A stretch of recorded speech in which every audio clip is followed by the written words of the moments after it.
Hi అండి. Welcome to my channel Sravanthi blogs.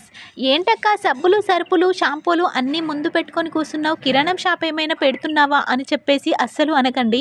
ఎందుకంటే మేమైతే 1 మంత్కి లేదంటే ఓ 20 డేస్కి అట్లా సరిపోయే సామాన్ అయితే ఒకటేసారి తీసుకొచ్చుకొని పెట్టుకుంటాం. ఎందుకంటే ప్రతి దానికి షాప్కి అయితే వెళ్ళలేం కదా.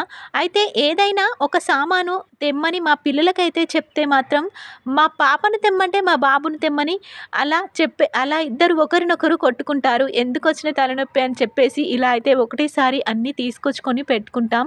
మరి మీ ఇంట్లోనైతే 1 మంత్కి సరిపడా సామాను తెచ్చుకుంటారా? లేదంటే 2 మంత్‌కు సరిపోయే సామాను తెచ్చుకుంటారా? తప్పకుండా కామెంట్ చేయండి. ఏంటోనండి, ఇలా మన ఇంట్లో సామాన్లన్నీ ఒకటేసారి తీసుకొచ్చుకొని పెట్టుకుంటే మనకు ఎంతో తొందరగా పని కూడా అయిపోతుంది కదా. ఎందుకంటే ప్రతి దానికి రోడ్ క్రాసెస్ చేసి వెళ్ళడం కన్నా ఇలా ఒకేసారి తీసుకొచ్చుకొని పెట్టుకుంటే చాలా బావుంటుంది కదా అని చెప్పేసి ఇలా అయితే మేమైతే ఎప్పుడైనా సరే ఇలాగే ఒకేసారి అన్నీ తెచ్చుకొని ఇంట్లోనైతే స్టోర్ చేసుకుంటాం. అందరూ కూడా ఇలానే తెచ్చుకుంటారనుకోండి. Thank you for watching. Please subscribe చేసుకోండి.